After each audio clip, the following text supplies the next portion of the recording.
Missing someone. Love with all your heart. Missing someone. Love with heart.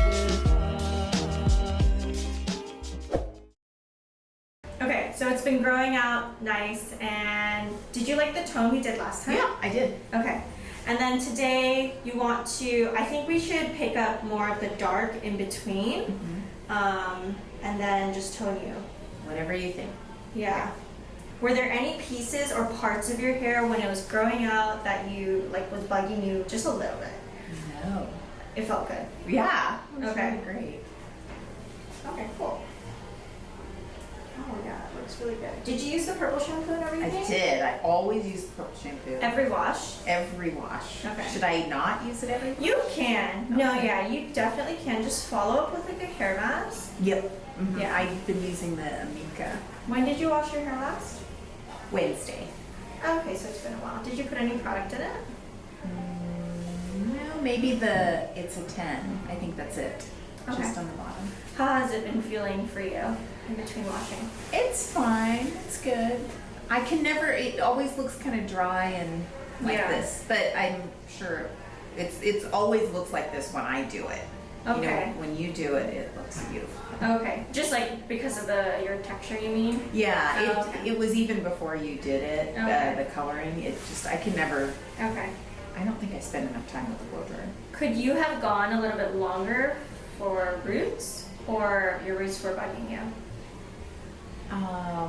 They weren't bugging me so much, but since I had this appointment with you, I wanted to keep it. But Okay. now Could you that have gone a little bit longer?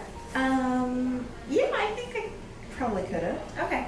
So then let's just do you want to do a full or partial? You could get away with a partial if you want.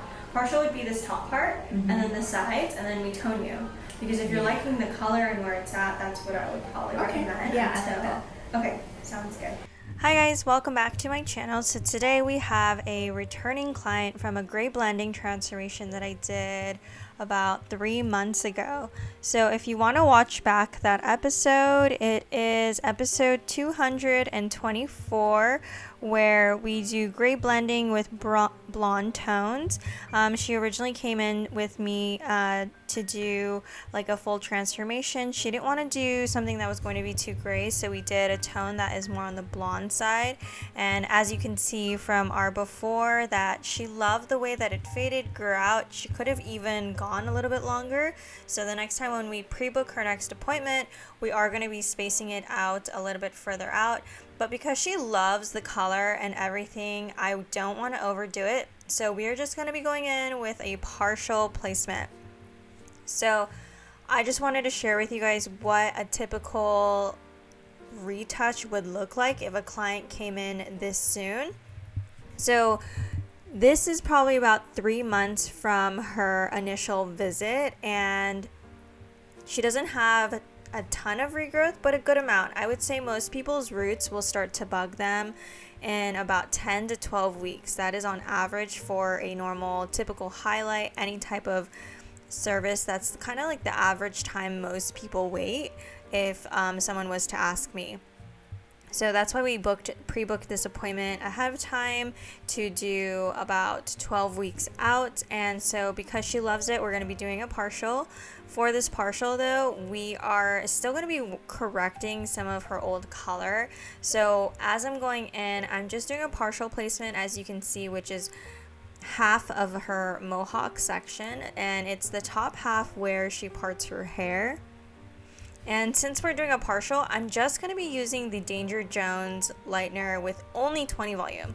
Now, if you've watched my other videos, I have always like either diluted or just made my first bowl stronger, because we're doing like the full head and it takes me about an hour to get through a full head. But since we're going to be doing more of like a partial placement and really only where it is needed, I'm just going to go in with just straight 20 volume. So I am going in and trying to actively pick out pieces that I didn't highlight last time. So I am going in with my long foils still, So even though this is more of a retouch, I am still correcting some of that old, warm, permanent color that she's had in between her highlights, essentially. And if you have watched the other episode, what the other placement is in this mohawk section, I am just taking slices throughout her whole head and where she parts her hair.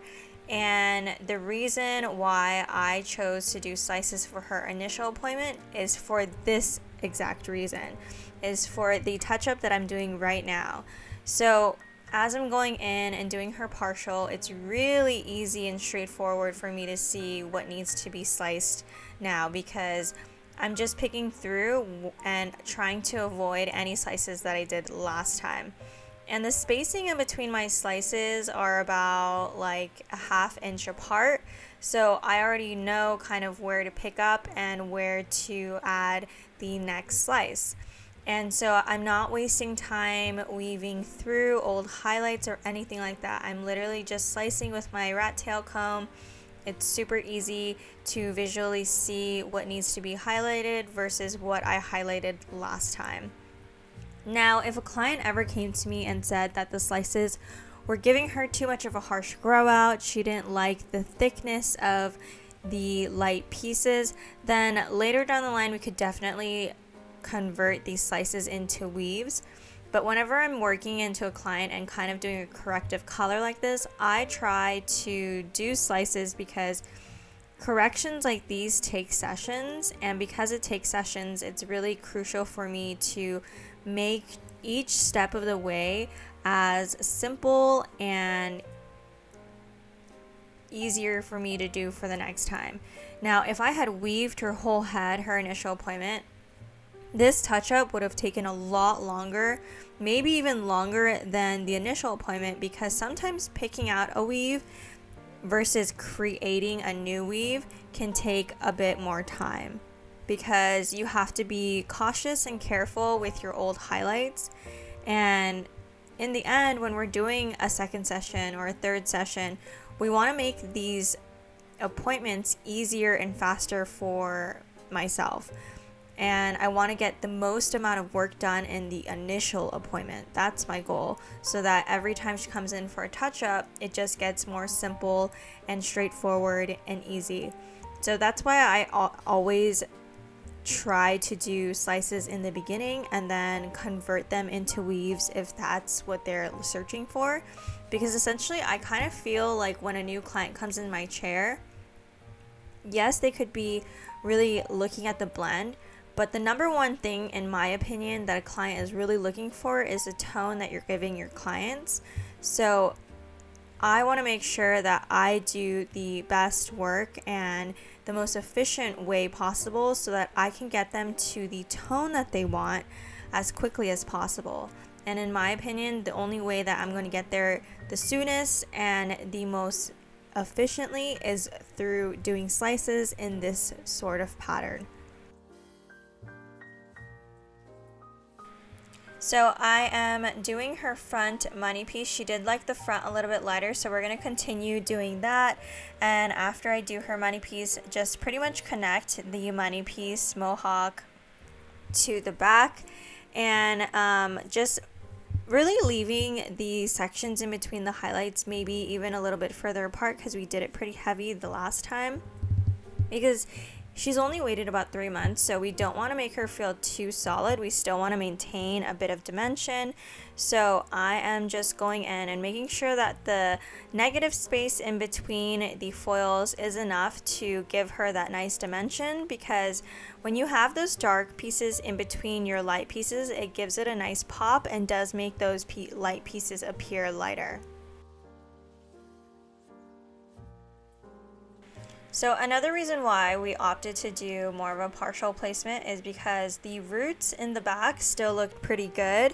We did this about 3 months ago, like I said, so she really didn't have too much regrowth and she was already loving the color.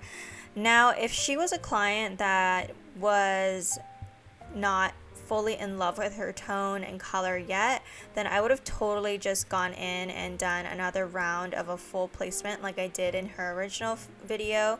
But because she likes the way that the color is growing out and everything looked pretty good to her, I don't want to over highlight her and make her feel too blonde, because that would just take away from the dimension and just make her feel maybe a little too solid. And our goal here is not essentially to get her super blonde, it's to have her feel like the fade and grow out of this color is going to really soften and make herself feel good about her natural hair as that starts to grow in.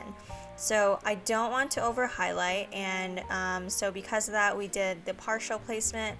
I did a few detail hairlines around the side here where her money piece is, and then I'm just gonna go and continue these side sections in just a diagonal back. I am not going to be doing the horizontal side sections for this piece because we are doing more of a partial placement, and for the partial I really want to focus around the face and where she parts her hair.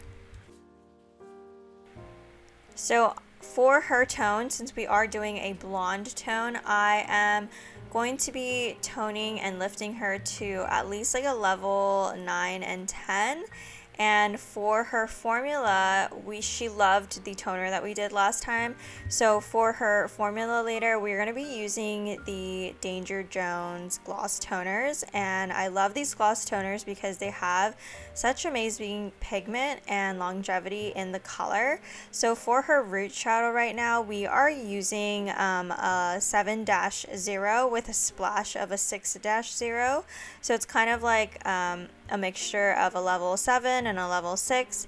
And then for her end formula, I am gonna be going in with the 10-32, which is a level 10 gold violet, and then mixing in that with a 10-12, which is a level 10 ash violet. And this is going to give me a really nice neutral balanced tone. It is slightly ashy, but it's not too ashy or too gray or anything, because we are adding in that 10-32, which essentially is more of like a balanced tone for this color line. And I probably let this formula sit on for about like 10 minutes extra after applying the whole application.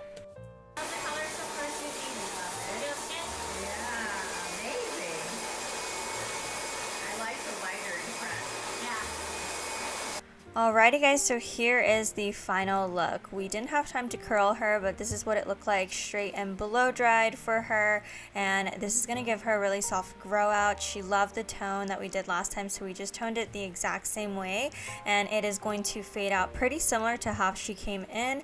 And eventually, as she comes in with each session, we are going to be picking out a lot of that dark, and eventually she will just have pretty much just highlights this like blonde tone against her natural gray roots, which is pretty salt and pepper and is going to give a really pretty dimension to these highlights in the future.